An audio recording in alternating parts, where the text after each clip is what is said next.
Welcome back everyone to the channel, and in this video we will be doing the unboxing, a short unboxing of basically the contents of the Amazfit Vapor Lite box, and I will be providing my initial impressions of the same. So without any further ado, let us begin. So this is the box of the Amazfit Vapor Lite. Opening it from the top as well as the bottom, it takes a bit of an effort because the packaging is too tight, if I may say so. I could not get it to open with my bare hands. I had to use the knife. So this is the interior box that comes with the Amazfit Vapor Lite. This is a white box, no details as of yet. There was some I forgot to mention some of the details that I'll be mentioning in the impressions. But this comes out, you just pull it off. And this is move beautifully, a good tagline if I may say so, because yes, you will be using your smartwatch while you're moving, so move beautifully is a great tag. Below it's empty, and over here the watch was placed. I have currently been using the watch, so I have not placed it back in the box. And the contents over here are the charging cradle. Funnily, my unit came with 90% of charge, so I won't be charging it as of now, but this is the charging cable that it comes in. I'll take it out and show it to you guys, and some regulatory information towards the left. I do not think there's a need to show the regulatory information. The charging cradle is a bit like the Mi Band 4 charging cradle, but it's slightly different if I may say so, and it's a bit thicker. And over here you will place the watch itself to charge it. Coming to the watch itself, because now that is what we are here to talk about, right? So this is the watch. You may be thinking, hey, it's off. No, it's actually on the always on display function. Sorry, I kept it opposite. So this is how the watch looks when it's on. So there will be some shots I'll show you guys, and I've used it for some time. So the step like this. The brightness is at peak brightness, and since it is a transreflective display, you will get to see it more brightly when you're outside. And the brightness goes down very less to the point where I cannot see it personally, so I have to keep it on track. So the controls are fairly easy. This is the button that controls it all. This is the watch face that I have chosen. I personally like this watch face.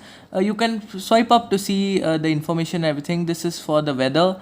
This is for the notifications, which currently I don't have, and this is for the disconnected from phone, because I'm using the phone now and I've switched everything off. So the review will be coming soon with testing for all these features, but as of now you'll see that the settings has regulatory information, turn off, reset, about, find bright devices, brightness, which I showed you, long press button.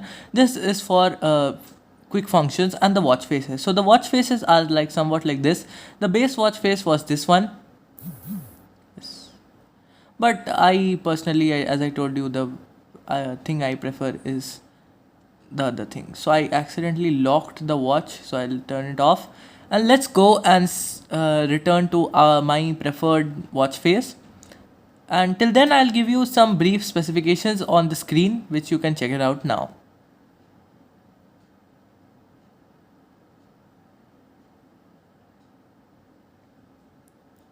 Now that we're done, let's discuss what are my thoughts about this. So the frame, if you can tell, is plastic, but it feels quite sturdy, and the strap itself may look a bit too big, but it's super comfortable to wear. So this is also the always on functionality, so you can see it's on, but it's not too bright.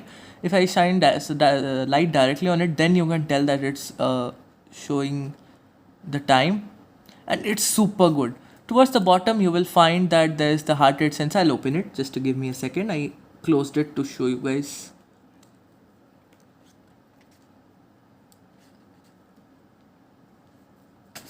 Yes. Below this is the charging cradle point, where I have to place the charging cradle to charge it, and this is the heart rate sensor. This is quite a small thing. I was actually expecting it to be a lot bigger, and personally I prefer big stuff, but no issues here, because this fits perfectly in my hand, and it doesn't take me to go to the highest setting to fit in my hand, because it's a bit bigger. Like for the Mi Band, I have to go to the second biggest setting to make it fit into my hand, but over here it's much better. So that concludes my unboxing. What are my initial thoughts? It's a great product. Do you want a no thrills, good looking smartwatch that you could use for around a year or two without any problems, and have the best build quality for that price? yes, this is what you can get.